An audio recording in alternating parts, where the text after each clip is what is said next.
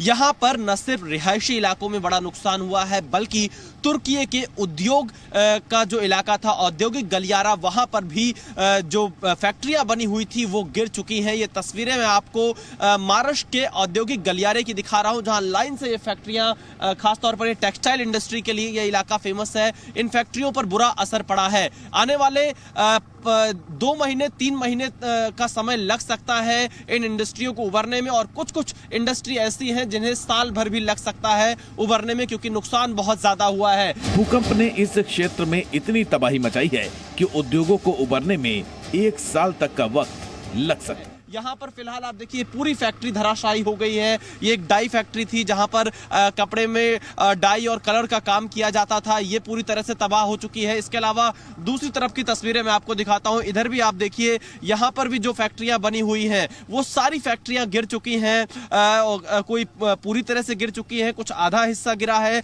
लेकिन अब इन फैक्ट्रियों में दोबारा काम शुरू कब तक होगा, इसके लिए लंबा इंतजार करना पड़ सकता है। ये इंतजार 2 महीने का भी हो सकता है, 6 महीने का भी हो सकता है, साल भर का भी हो सकता है।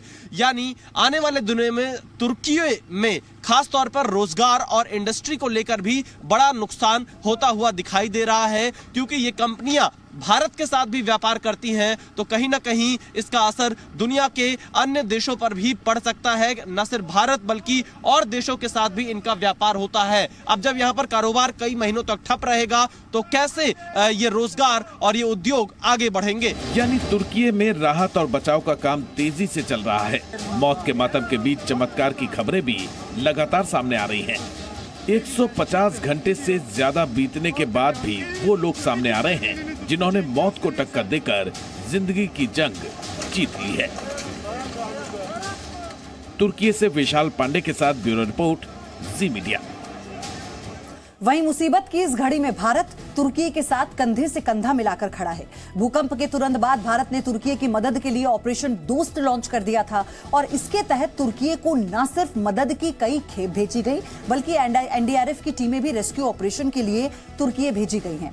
यही नहीं, भारतीय सेना वहां एक मोबाइल हॉस्पिटल भी चला रही है। तुर्की में ऑपरेशन दोस्त कैसे जख्मों पर मरहम लगा रहा है, आपको दिखाते हैं जी मीडिया संवाददाता विशाल पांडे की एक्सक्लूसिव ग्राउंड रिपोर्ट।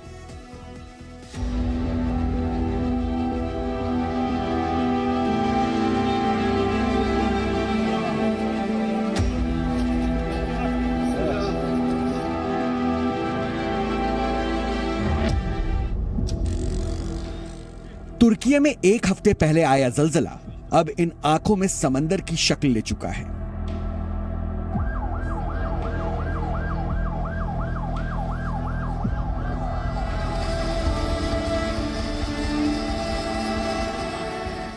गाजियाटेप में जिंदगी के नाम पर सिर्फ मलबा बचा है तो इन सैकड़ों हजारों लाखों में अब आंसुओं के सिवा कुछ बाकी नहीं है।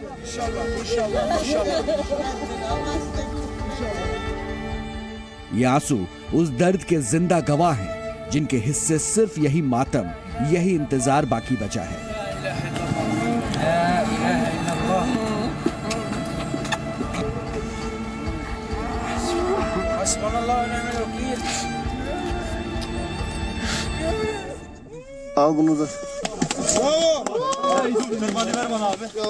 लेकिन इन्हीं तस्वीरों के दूसरे सिरे पर एक दूसरा एल्बम भी है।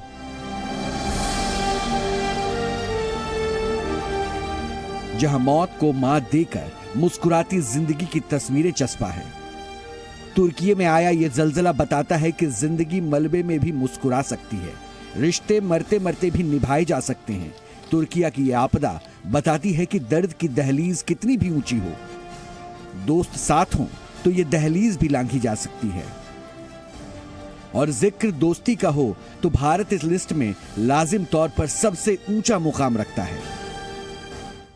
अब तक कितने लोगों को आपने इस इलाके से जिंदा निकाला है मलबे से? मैं देख रहा हूँ लगातार चमत्कार की और आप लोग के साहस की तस्वीरें इस शहर से निकल इस नूर दागे से हमने 2 लाइव विक्टिम को निकाला है और बाकी हम तलाश जारी है। नेक्स्ट जो वो है उसमें भी कुछ संभावना हर जगह हम लेके चलते हैं। हम ऐसा नहीं मानते कि कुछ नहीं हो सकता। हम हर बॉडी को, यहाँ भी जो 5 बॉडी बता रहे हैं, हम उसको विक्टिम मानते हुए चलते हैं कि हम अंतिम तक कि हम उसको देख ना लें वाइटल, हम नहीं कह सकते कि वो डेथ है क्या है। रविंद्र जी, ऑपरेशन दोस्त ये एक तरह से तुर्की के लिए भारत लगातार मदद कर रहा है, क्या कहना चाहेंगे? ऑपरेशन दोस्त के तहत आप लोग दिन रात यहाँ पर लगे हुए हैं, हम लोग देख रहे हैं, आप यहाँ के लोगों की मदद कर रहे हैं। हम अभी इस वक्त तुर्की जिस मुश्किल दौर से गुजर रहा है, ये दोस्त के तहत एक दोस्त का जो फर्ज होता है अपने दोस्त का दुख में सुख में साथ देने का, वही एक मुख्य मुद्दा है कि हम उसको ऐसा फील करें कि हम उसके साथ हर दुख से खड़े हैं। भारत ने सिर्फ मदद ही नहीं भेजी है, मददगार के तौर पर एनडीआरएफ के जवान भी भेजे हैं जो दिन रात मलबे में जिंदगियां तलाश रहे हैं। मलबे में पिछले 6 दिनों से दबी इस 6 वर्ष की बच्ची की जान एनडीआरएफ ने बचाई। वो एक सुकून का पल दर्द के कई बंडलों पर भारी था। एनडीआरएफ ने इस बच्ची को भले ही मलबे से जिंदा बचा लिया, लेकिन 6 वर्ष की बेरने ताउम्र इन 2 बेजुबानों की शुक्रगुजार रहेगी, क्योंकि यही वो असली नायक हैं जिन्होंने बचाव दल को मलबे में दफन बेरेन तक न सिर्फ पहुंचाया बल्कि उसके जिंदा होने की जानकारी भी दी। भारत तुर्की में ऑपरेशन दोस्त चला रहा है और इस ऑपरेशन दोस्त के तहत एनडीआरएफ की टीम ग्राउंड पर मौजूद रहकर लगातार जान बचा रही है, लोगों के लिए मदद का काम कर रही है। यहाँ पर 6 साल की एक बेरन की जान बचाई गई है। 6 साल की बच्ची की जान बचाने के लिए जूली की मदद ली गई थी और जूली भी 6 साल की है। 6 साल की जूली जब मलबे के अंदर पहुंची तो उसने देखा कि कैसे बेरन की आंखें की जो पुतलियां थी वो घूमते हुए देखा और उस वक्त आकर इनके जो हैंडलर थे उनको जानकारी मिली और तब जाकर 6 साल की बच्ची को बचाया गया तुर्की के इसी नुरदगा में। यहाँ पर हमारे साथ constable dog handler Kundan Kumar है, अभय कुमार है, जूली ये है और दूसरी तरफ रोमियो है। ये दोनों डॉग ऐसे हैं जिन्होंने एनडीआरएफ के लिए बहुत बड़ी मदद की है यहाँ लोगों की जान बचाने में। हम सबसे पहले कांस्टेबल कुंदन कुमार से बात करते हैं। कुंदन जी, कैसे जूली ने 6 साल की बेरन की जान बचाई? एक बड़ी इमारत थी जो काफी गिर गई थी, मलबे काफी ज्यादा था, तो पता चला सिविल लोगों से कि यहाँ पे एक बच्ची मतलब कि लाइव विक्टिम होने की संभावना है। सबसे पहले हमने जूली को छोड़ा। जूली ने वहाँ का सेंट लेकर के लाइव में डिंग बारिंग करके हमको इंडिकेशन दिया कि यहाँ पे लाइव हिट होने की संभावना है। फिर उसके बाद हमारे दूसरे हैंडलर ने दूसरे डॉग को छोड़ा कंफर्मेशन के लिए। उसके बाद ये कंफर्म हो गया कि यहाँ पे कोई न कोई लाइव विक्टिम जरूर है। इसकी सूचना मैंने अपने सीनियर कमांडर को दी। तत्पश्चात कुछ देर के बाद वहाँ से एक लाइव विक्टिम बच्ची निकाली गई। ये पहले जूली गई, जूली ने शिनाख्त की, उसके बाद रोमियो पहुंचा, उसने कंफर्मेशन दिया। जी, पहले जूली ने इंडिकेशन दिया, उसके बाद रोमियो को छोड़ा गया। रोमियो ने कंफर्म किया कि यहाँ पे लाइव विक्टिम है। अच्छा, इंडिकेशन कैसे मिला कुंदन जी? किस तरह जैसे इसको लाइव विक्टिम मिलते के साथ ही सेंट मिलता है तो डिगिंग बार्गिंग करती है, बार्गिंग करना शुरू कर भौंकना शुरू कर देती है ये। इससे हैंडलर को पता लगता है कि यहाँ पे लाइव विक्टिम है। अच्छा, जो इनकी काम करने का पूरा तरीका कैसे रहता है, कैसे हैंडल करते हैं आप लोग? सबसे पहले इसको हम कोई भी सिनेरियो मोटिवेट करके इसका जो लीस वगैरह होता है सब कुछ निकाल करके इसको गो फाइंड करते हैं। तो वहाँ पर लाइव विक्टिम का जो लाइव सेंट होता है, जो जिंदा आदमी वगैरह हो, उसका सेंट लेके मिलते के साथ ही ये एक्टिव हो जाती है और डिगिंग बारिंग करना शुरू कर देती है।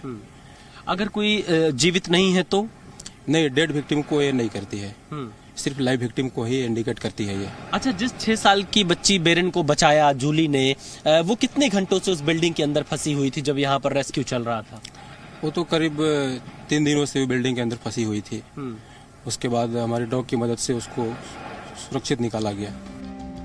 इसे इत्तेफाक कहिए या संयोग, जूली और रोमियो की उम्र भी 6 बरस है और आज ये दोनों अपनी ही हम उम्र बेरेन के लिए बेजुबान फरिश्ते बन चुके हैं।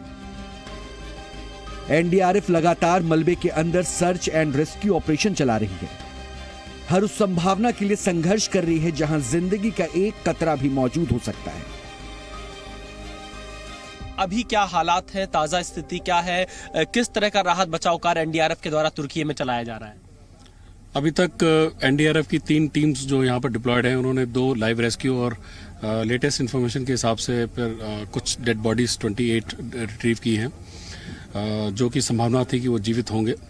अभी ऑपरेशन जो है वो लास्ट जो लाइव विक्टिम था वो कल जो है वो रिट्रीव किया गया। तो आज भी रबल्स में काम जारी है और कोशिश यही है कि कहीं ना कहीं अगर कोई जीवित है तो उसको जीवित निकाला जा सके। गुरमिंदर जी, कितने दिनों तक अभी रेस्क्यू ऑपरेशन एनडीआरएफ की तरफ से यहाँ पर चलाया जा सकता है? नुर्दगे में और अंताकिया में जो जगह जगह रेस्क्यू चल रहा है, जहाँ तक जो अर्बन सर्च एंड रेस्क्यू के लिए जिसके लिए हम तैयार रहते हैं, तो ये 2 वीक्स बेसिकली के लिए हमारी डिप्लॉयमेंट होती है। जिस तरह से हम देख रहे हैं कि अगर जब तक लाइव विक्टिम्स मिलते रहेंगे हमारा ऑपरेशन जारी रहेगा। ऑपरेशन दोस्त के तहत भारत लगातार तुर्की के लोगों की मदद कर रहा है। इस वक्त ग्राउंड जीरो पर तुर्कियों में हम मौजूद हैं और यहाँ पर एनडीआरएफ की टीम राहत बचाव कार्य में कई दिनों से लगातार लगी हुई है। आप देखिए, मलबे को हटाने में एनडीआरएफ की टीम और स्थानीय प्रशासन के लोग लगे हुए हैं। एनडीआरएफ की टीम बिना थके बिना रुके यहाँ पर मलबे को हटा रही है, लोगों को बचाने का काम कर रही है, लोगों को जिंदा निकालने की कोशिश कर रही है ताकि जो उनके अपने लोग हैं वो उनसे मिल सके। और एनडीआरएफ की टीम लगातार यहाँ पर लगी हुई है। ऑपरेशन दोस्त के तहत तुर्की के भूकंप प्रभावित इलाके में भारत इस तरह की मदद भेज रहा है। जहाँ राहत बचाव कार्य के लिए एनडीआरएफ की टीम लगी हुई है, तो वहीं बेहतर इलाज के लिए भारतीय सेना का एक फील्ड हॉस्पिटल भी यहाँ पर बना दिया गया है, जिसके माध्यम से तुर्की के लोगों को मदद की जा रही है। कैमरामैन जयदीप के साथ विशाल पांडे, जी मीडिया, नुर्दगे, गाजियान्टेप, तुर्की।